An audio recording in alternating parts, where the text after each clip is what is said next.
এক ব্যক্তি তার বাবারে কবরে দাফন করলো। দাফন করার পরে বাড়িতে চলে আসলো। কবরে কিছু মাটি অতিরিক্ত রয়ে গেল।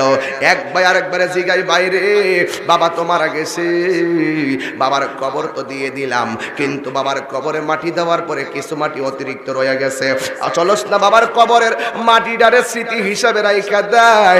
এবার ডাক দিয়ে কি করা যায়, কয়েক কবরে উচ্ছিষ্ট মাটি দিয়ে আমরা একটা মাটির কলস বানাবো। এবার মাটির একটা কলস বানাইছে, মাটির একটা কলস বানাইছে স্মৃতি রাখার জন্য। আমরা তো বাবার লুঙ্গিটারে ঘরে স্মৃতি রাখি, বাবার একটা ব্যবহারের কাপড়ে স্মৃতি রাখি। ওই কবরের মাটিটারে স্মৃতি রাখতে যাইয়া একটা কলস বানাইছে। কলস বাংলা বুঝেননি আপনারা, আমি জানি না, কিন্তু একটা কলস বানাইছে এই বাবার কবরের মাটিটারে স্মৃতি রাখবার লাগা। কারণ এই কবরের মাটিগুলা বাবার কবরের মাটি, এই মাটি দিয়ে একটা কলস বানাইছে। বন্ধুরে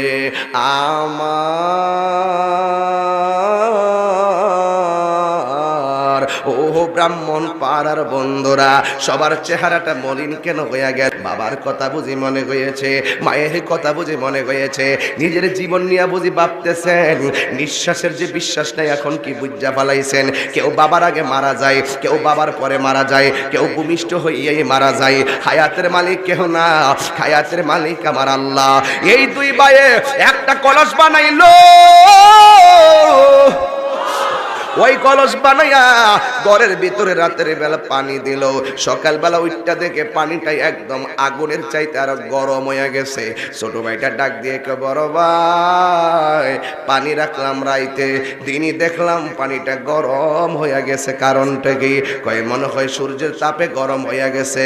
ঠিক আছে, এখন সন্ধ্যায় পানি রাখবো, আমরা রাতের বেলা পানিটা দেখবো। এবার সন্ধ্যাবেলা পানি রাখছে, শেষ রাইতে দেখতেছে সূর্যের আলো ছাড়াই পানিটা গরম হয়ে গেছে।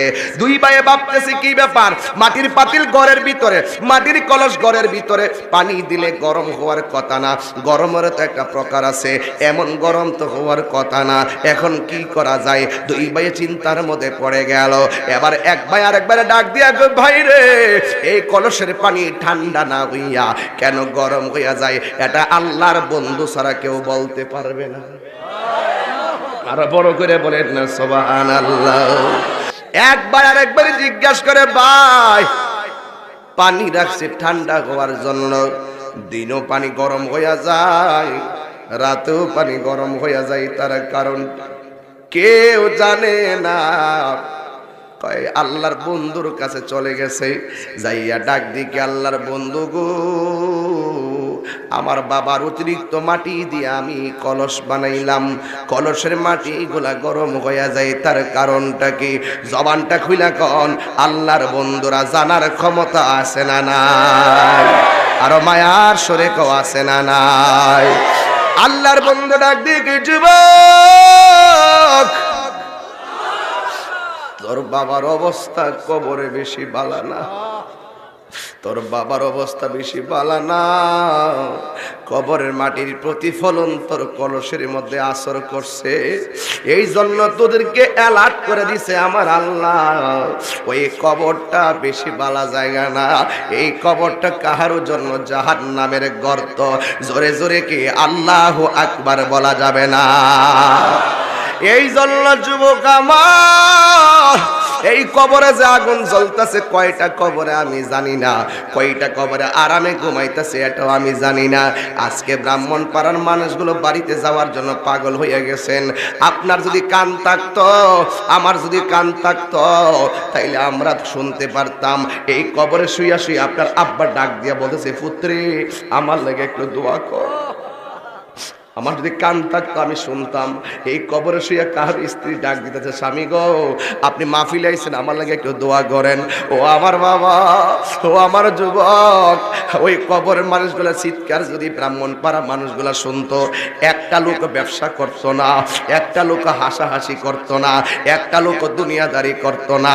এই কবরে কি যে হাউ মাউ করে কান্দে,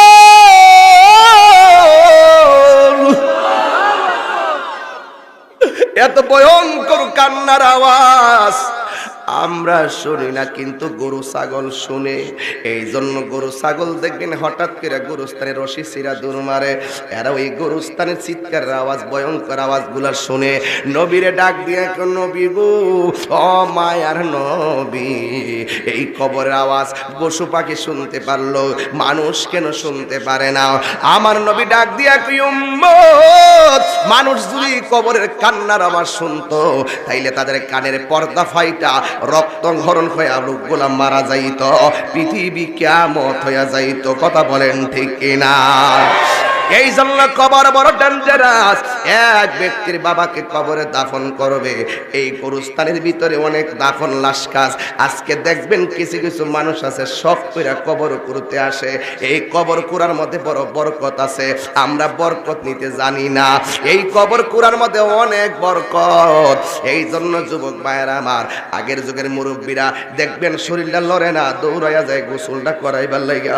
আগের দিনের মুরব্বীরা দেখবেন দৌড়াইয়া যায় গোসলটা করাইবার লাগা। ও বন্ধুরে, এক ব্যক্তির বাবারে ওই কবর করছে, কবরে নামাইব। এই কবর যখন নামাইতো গেছে, ওই মুহূর্তে কবর করা শেষ হইয়া যায়, একটা আজদা সাপ কবরে দাঁড়াইয়া যায়। মানুষ চিৎকার মাইরা দৌড়াইয়া চলে যায়। এলাকার মানুষ নিয়ে মিটিং করলো, কি ব্যাপার বাবার কবর করলাম, এমুক মিয়ার কবর করলাম, কিন্তু কবরের ভিতরে শেষ হইলেই সাপ দেখা যায়, কারণটা কি? এবার ওই কবরটা পাল্টায় আরেকটা কবর করলো। আরেকটা কবর করার পরে দেখতেছে কবর করা শেষ, এরপরও দেখতেছে আরেকটা সাপ দেখা যায়।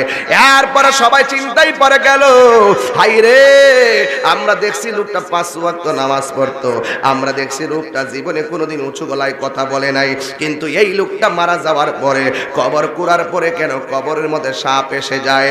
আপনারা জবান খুলে বলেন, সাপ কি ভালোবাসার শব্দ নাকি ভয়ঙ্কর শব্দ? অনেক ভয়ঙ্কর শব্দ।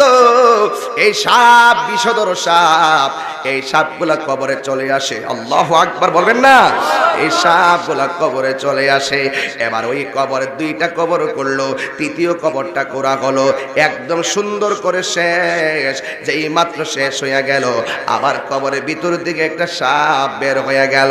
এই ঘটনাটা আল্লাহর ওলির কাছে, এক বুজুর্গের কাছে যাইয়া বললেন, আমার বাবার কবর করি, কবরে শুধুমাত্র সাপ, কিন্তু আমার বাবা তো বড় নামাজি, এই লোকটা তো বড় পরহেজগার, লোকটা তো বড় জিকির করে, লোকটা উঁচু গলায় কথা বলে না, জামাতের সাথে নামাজ পড়ে, তার কবরের মধ্যে সাপ দেখা তো আমরা শান্তি লাগে না, আমরার ভালো লাগে না, আমরা টেনশনে ঘুম আসে না।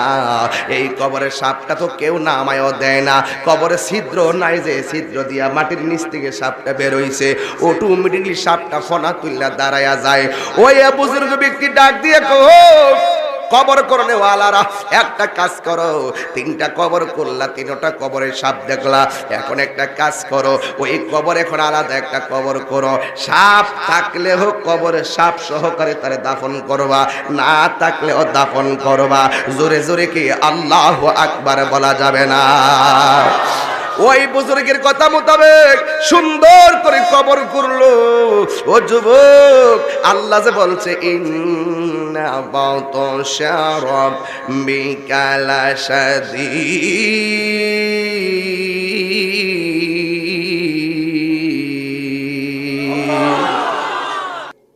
4র্থ নাম্বার কবর করা হলো, মাশাআল্লাহ, খুব সুন্দর কবর করা গেল, অনেক চমৎকার কবর। দেখবেন কারো কারো কবর হাসতে থাকে, সুন্দর কবর। কবর করল, সাপ আসে নাই, লাশের জানাজা পড়া গেল, লাশটাকে নিয়ে কবরে নামাইতে যাবে। লাশটারে নামাইতে যাইয়া আগে তো 2টা লোক কবরের ভিতরে নামে, ওই 2টা লোক নামার আগেই তাকাইয়া দেখতেছে ওই কবরের ভিতরে সাপ হাজির হইয়া গেছে। এমন ভয়ঙ্কর সাপ, ওই সাপের চাইতে আরো ভয়ঙ্কর সাপ। এখন কি করবে? বুজুর্গ বলছেন, হুজুর তো বলছেন যদি সাপ থাকে সাপ সহকারে লাশটা দাফন করবা, এই কবরের ভিতরে না নাইমা কবর করব কত আর সাপ দেখব কত? একটা কবর করতে গেলে কত কষ্ট হয়। এই জন্য ওই মোতাবেক 4th নম্বর কবরের ভিতরে ওই লাশটাকে ডিল মাইরা ফালাইয়া দিছে। ফালাইয়া দিতে দেরি সাপটা পেঁচ মারছে, ওই সাপ সহকারে আর মানুষটা সহকারে কবরে মাটি দিয়া দাফন করে দিছে। এখন গ্রামের মধ্যে বলাবলি শুরু হইয়া গেল, কি ব্যাপার, এই লোকটাকে কোনোদিন নামাজ কাজা করতে দেখি নাই, এই লোকটা কোনোদিন উঁচু গলায় কথা কইতে দেখি নাই। লোকটাতে ব্যবসা করত, খুব সুন্দর ভাষায় ব্যবহার করত, এই লোকটা চমৎকার ব্যবসা করত, অনেক স্বাবলম্বী ব্যবসায়ী ছিল। বন্ধুরে আমার, ও ব্রাহ্মণ পাড়ার ব্যবসায়ীরা, আমার কথাটার সাথে আপনার কানটা সেটিং করে দেন, কাজে লাগবো, কাজে লাগবো। এলাকার মানুষ হাটে ঘাটে বাজারে মসজিদে ওজুখানায় শুধুমাত্র বলতেছে, কি ব্যাপার, লোকটা এত ভালো মানুষ, খবরের সাপটা কোথায় থেকে আসলো? বন্ধুরে আমার, এবার একটা বিচক্ষণ সরদার ডাক দিয়া কয়, আমরা তার কোনো কাজ সম্পর্কে দেখতাম ভালোই, কিন্তু লোকটার পার্সোনাল কোনো সমস্যা আছে কিনা তার পরিবারের কাছে লাশ জিজ্ঞাসা করার দরকার। যেহেতু সংসার করেছে, স্বামীর আদি অন্ত সে জানতে পারে। কথা বলেন ঠিক কিনা? হাদিস শরীফের মধ্যে এসেছে, কোন স্বামী যদি স্ত্রীর ইন্তিকালের পর স্বামী যদি বলে, আল্লাহ আমার স্ত্রীটা বড় ভালো ছিল, আমার আল্লাহ স্ত্রীটারে জান্নাত দিয়া দেয়। কোন স্বামী মারা যাওয়ার পরে স্ত্রী যদি কয়, আল্লাহ আমার স্বামী আমার সঙ্গে ভালো ব্যবহার করেছে, আমার মন মতো চলেছে, আমিও তার অনেক সম্মান করেছি, আমার নবী বলে আমার আল্লাহ ওই স্বামীটার জান্নাতবাসী করে দেয়। এই জন্য সবচাইতে পার্সোনালিটি স্ত্রী স্বামীরটা জানবে, স্বামীটা স্ত্রীরটা জানবে। এবার এলাকার মানুষ চিন্তা করলো, কি ব্যাপার, আসো না জিজ্ঞেস করি, এই কবরের ভিতরে সাপটা কেন? তার এমন কোন কাজ আছে কিনা যে কাজের কারণে তার কবরে সাপ এসে গেছে, দেওয়ার আগে সাপ এসে গেছে। এলাকার মানুষ তার স্ত্রীর কাছে গেল, যাইয়া ডাক দিয়া কয়, ও শোনো, তোমার স্বামীকে তো আমরা দাফন করেছি, এলাকার কীর্তি কাহিনী তো তুমি ভালোই শুনেছ। তোমার স্বামী তো এই দুনিয়াতে চলাফেরা করার সময় 5 ওয়াক্ত নামাজ পড়তো, দেখতাম ভালো ভালো চলাফেরা করতো, কিন্তু আমরা বুঝতে পারলাম না তার কবরের মধ্যে সাপটা হইল কেন, সাপটা কবরের ভিতরে আসলো কেন? এমন কোনো কাজ আসেনি যেই কাজের কারণে কবর দেওয়ার আগে সাপ আসতে পারে। স্ত্রীটা ডাক দিয়া কয়, আপনারা জানেন না আমার স্বামীর একটা দোষ আছিল, এই দোষটা আমি জানতাম আর চিল্লাইতাম, কিন্তু আমার কথা মানত না। জোরে জোরে কি আল্লাহু আকবার বলা যাবে না? এবার ওই এলাকার মানুষ ডাক দিয়া বলে, কি গো, তোমার স্বামীর কি এমন কাজ আছে যে এই কাজগুলো আমরা বাহিরের মানুষ জানি না, তুমি জানতা কিন্তু আমাদের কাছে প্রকাশ করো নাই। ওই মুহূর্তে স্ত্রী ডাক দিয়া কয়, সমাজের মানুষ, আমার স্বামী মারা গেছে, কেমনে দুঃখের কথা কয়, আমার স্বামীর একটা দোষ আছিল, আমার স্বামী ব্যবসা করত, ওজন দেওয়ার মাল ব্যবসা করত, কখনো জব বিক্রি করত, কখনো খেজুর বিক্রি করত, কখনো গম বিক্রি করত, আটা বিক্রি করত, অর্থাৎ ওজন দিয়া দিয়া খাদ্যদ্রব্য বিক্রি করত। আমার স্বামীর একটা অভ্যাস ছিল, ওই চাউলের গোড়ার ভিতরে আমার স্বামী কিছু কংক্রিট মিশাইয়া দিত, লোহার কংক্রিট আর পাথরের কংক্রিট লাগাইয়া ওজন বাড়াইয়া বাড়াইয়া পাবলিকের ধোঁকা দিত। পাবলিকে এই জিনিসটা বুঝতে পারতো না। আমার মনে হয় সে যে মানুষরা ঠকাইছে, আল্লাহ কবরে যাওয়ার পরে নিয়ামত থেকে তারে ঠকাইয়া দেয়া, নিয়ামত থেকে তারে বঞ্চিত করে দিছে, এছাড়া আর অন্য কোনো কারণ হতে পারে না। এই জন্য ব্রাহ্মণ পাড়ার বাবা, আমি বারবার কষ্টের স্বরূপ উন্মোচন করতেছি, এই কবরের মধ্যে যারা গেছে, এই কাজগুলো যারা করে গেছে, এরা কবরে কিন্তু জবাব দেওয়া লাগতেছে। এই কবরটারে বুকে লইয়া আল্লাহর কাছে বলবো, আল্লাহ এই কবরবাসীরে তুমি মাফ করে দাও, কারণ কবর বড় ভয়ঙ্কর জায়গা, এই আযাব আমরা আজকের ঈদগার মানুষগুলো সহ্য করতে পারবো না।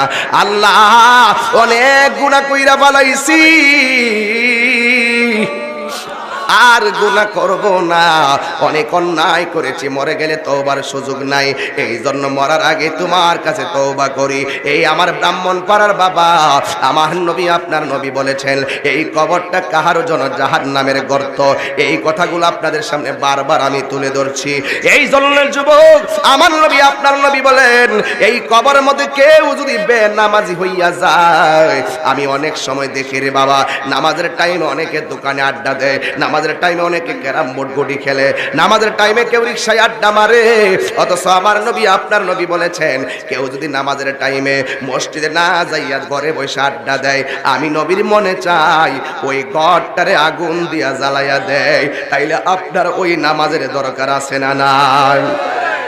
এই জন্য দরকার আছে।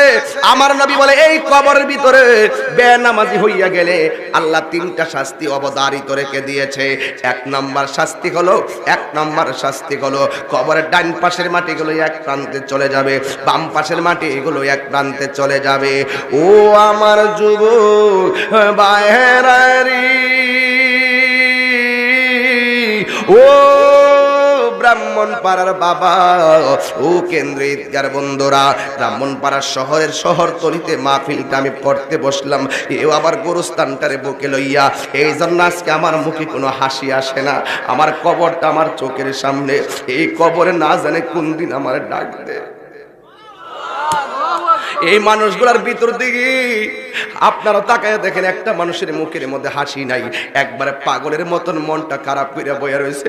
কোন দিন জানে ওই কবরে চইলা যায়, ওই কবরে যাওয়ার সময় সহ্য করতে পারমনি গো মৃত্যুর যন্ত্রণা। আমার নবী আপনার নবী বলেন বেনামাজির সামনে যখন ওই বেঈমান হইয়া মারা গেলে ব্রাহ্মণ পাড়া ঘরে যখন আজরাইল আসবে, আমার নবী কয় মানুষের সামনে যখন আজরাইল আসবে, আজরাইলটা দেখা মাত্রই তার রগগুলা টাস টাস করে ছিঁড়ে যাবে, হাড্ডিগুলা টাস টাস করে খুলে যাবে, রক্তগুলা পানি পানি হইয়া যাবে। বেনামাজি হইয়া কবরে গেলে তিনটা শাস্তি অবধারিত। নাম্বার 1, দুই পাশের মাটি দুই প্রান্তে চলে যাবে, যাইয়া তোমারে আমারে এমন জোরে একটা মাটি চাপা মারব, ডান পাশের হাড্ডিগুলো বাম পাশের হাড্ডির ভিতরে ঢুকে যাবে, বাম পাশের হাড্ডিগুলো ডান পাশের হাড্ডির ভিতরে ঢুকে যাবে। এখন বলবেন হুজুর মাটি কেন সংকুচিত হবে, কবর কেন খাটো হবে, কবর কেন ছোট হবে, মাটির সঙ্গে আবার আমরা করলাম কি? আরে আমরা করলাম কি কি বুঝলা গেছ?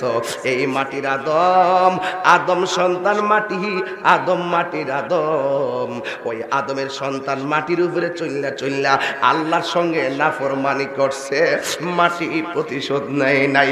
কবরে গেলে এই মাটি তোমার এমন সুরে একটা চাপা মারবো,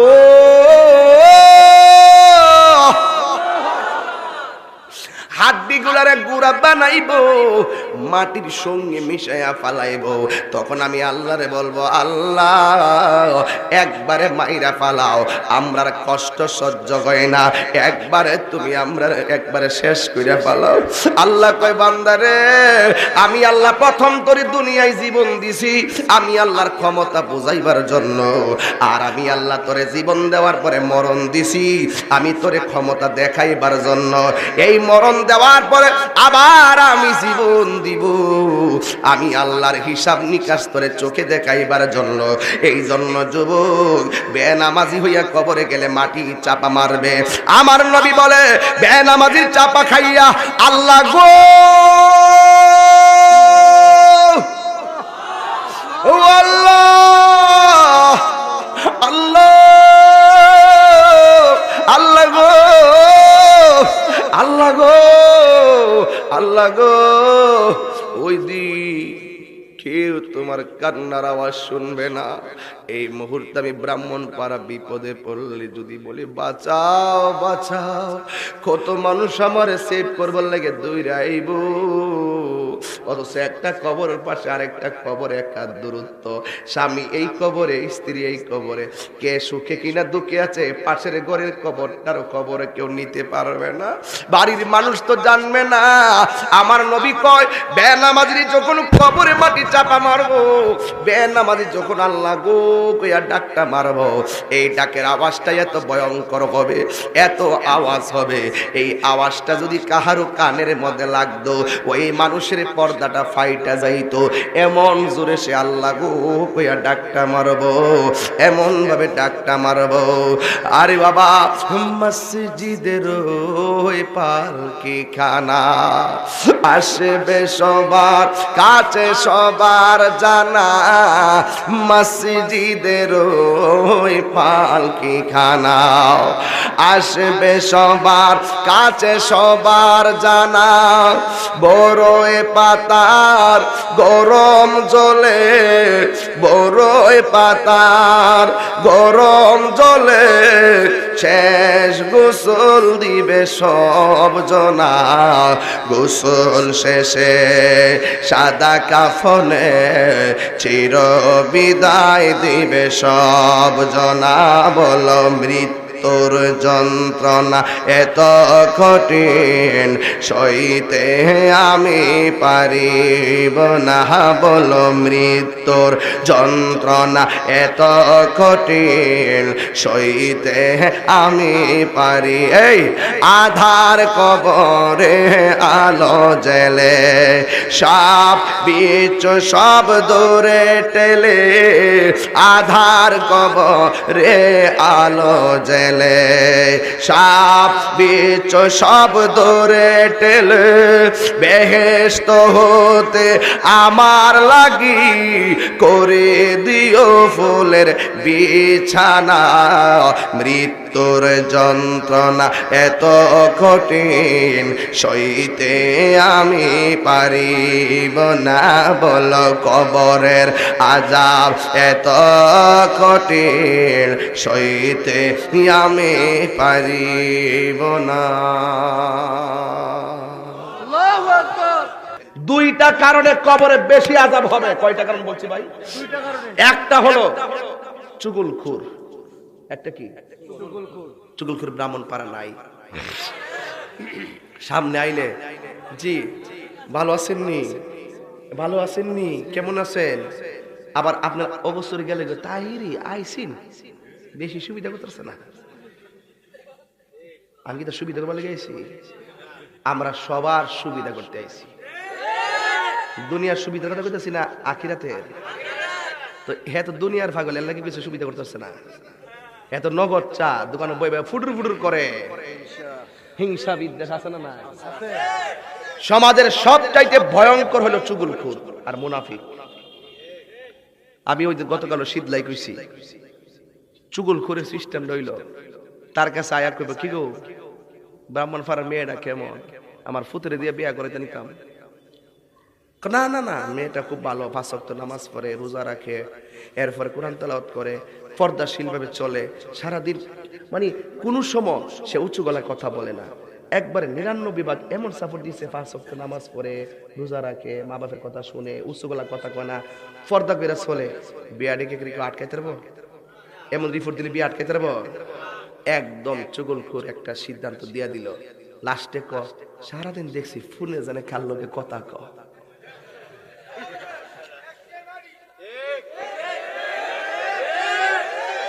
বিয়া কি তা আর হইব? অর্থাৎ চুগলখোররা দেখবেন 99 ভাগ ভালো মানুষ, 1 ভাগ দিয়ে আপনার এমন জবাই করব আপনি বিশ্বাস করতে না যে সেই লোকটা কাজটা করতে পারে। মুনাফিক লন্ডন থেকে ব্রাহ্মণ পাড়ায় এসে মুনাফিকি করবে না, মুনাফিক আপনার ঘরের পাশেই থাকে। কথা বলেন ঠিক না? বলো ঠিক না বলো? মুনাফিকের গোষ্ঠী বড় ভয়ঙ্কর, কবরের ভিতরে গেলে চুগলখোরের শাস্তি হবে। কর আরে কর গিয়া কইরালো দরা খাইবি নি, কথা কনা কোন গর না আসল গর? তোরা উল্টা কথা কইছ না, কোন গর? আসল গর।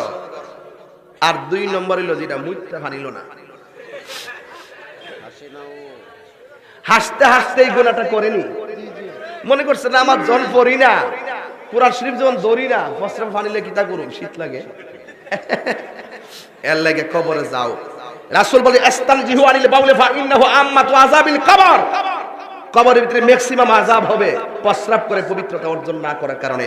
এই জন্য রাসূল বলছেন আত-তুহুরু শাত্রুল ঈমান, পবিত্রতা হলো ঈমানের অর্ধেক।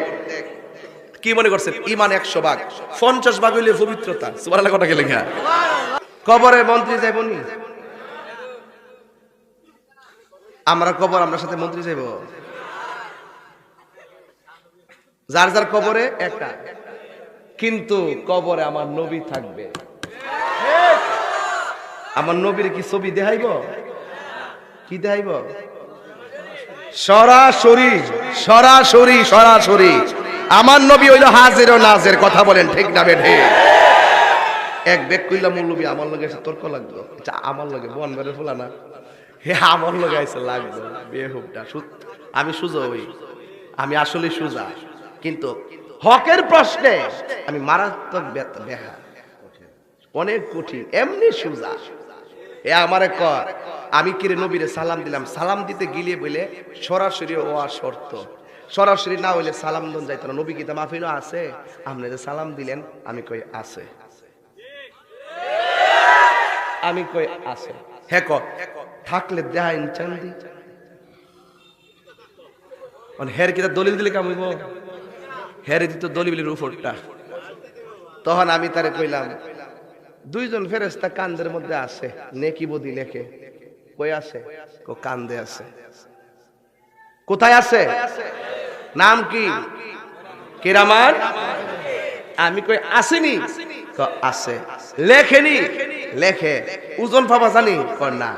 কাটলে বিচারে পাওয়া যাবে নি? কো না। আসেনি? কো আছে। বিশ্বাস করেননি? কো করি। তাহলে আমিও বিশ্বাস করি নবী আমরার মাঝে। তুমি ওই ফেরেশতাটারে দেখাও, আমি নবী দেখাম। হ্যাঁ কই এটা কি সম্ভব? এটাও সম্ভব না। না দীক্ষা বিশ্বাস করার নামই ঈমান। রাসূল বলে ইন্নাল্লাহা যাওয়ালিয়াল আরদা ফারাআইতু মাশারিকাহা ওয়া মাগারিবাহা, পূর্ব পশ্চিমকে আল্লাহ পাক রব্বুল আলামিন আমার কাছে এত ছোট করে দিয়েছেন, আমি হাতের তালুর মধ্যে সব দেখতে পারি। তোমার কাছে মদিনা দূরে হতে পারে, মদিনা ওয়ালার জন্য ব্রাহ্মণপাড়া দূরে নয়। জানের চাইতে ওয়ান্নাবিয়্যু আওলা বিল মুমিনিনা মিন আনফুসিহিম। এই কবরে কেউ আপন হবে না, মুস্তাফা সশরীরে কবরে থাকবেন হাজির।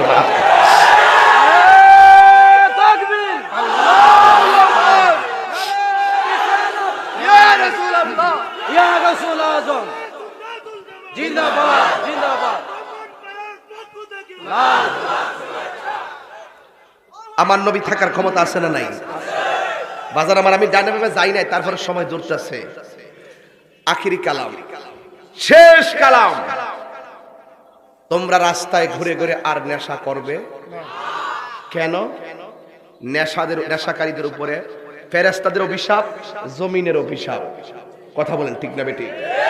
তাহলে এখন বলবেন শুধু বন্ধ নেশা। এই মোবাইল ওলা বন্ধ কগে, মোবাইল পরে রাখ, সেট তোলাইস না। নেশা, এই আওয়াজটা আরো সুন্দর হইল। নেশা, ইয়াবা, ফেঞ্চি, গাঞ্জা, সুদ, ঘুষ, চুরি, ডাকাতি, গীবত, মুনাফিকি। বাস, এখন বলবেন চলবে। নামাজ হইছে না? চলবে। নামাজ, রোজা, হজ, যাকাত, ইবাদত, মহব্বত, খেদমত, সোহবত, মিলাদ, কিয়াম, দরুদ, সালাম, কবর জিয়ারত, মাজার জিয়ারত। আর ওয়াজের বাকি আছে, যেভাবে করছি কি কোনো সমস্যা আছে? একটা লাইন কি বেহুদা কইছি? আপনার আমার অমঙ্গলের জন্য কইছি? যদি মানেন আজকের এই ওয়াজ আপনার জীবনের জন্য যথেষ্ট। কথা কি সঠিক কিনা বলেন? আমি এই গুরুস্থানটা বুকে নিয়া একটার মুখে কি আমি কি কোনো দলিলের বাইরে কথা বলছি? 5 ওয়াক্ত নামাজ পড়বেন, মা বাবার খেদমত করবেন এবং 5 ওয়াক্ত নামাজ, এবং মাঝে মাঝে গুরুস্থানটাতে শুক্রবার আয়েশা জিয়ারত করবেন, মা বাবার কবরটা জিয়ারত করবেন। রাব্বির হামহুমা কামা রব্বায়ানি সগীরা।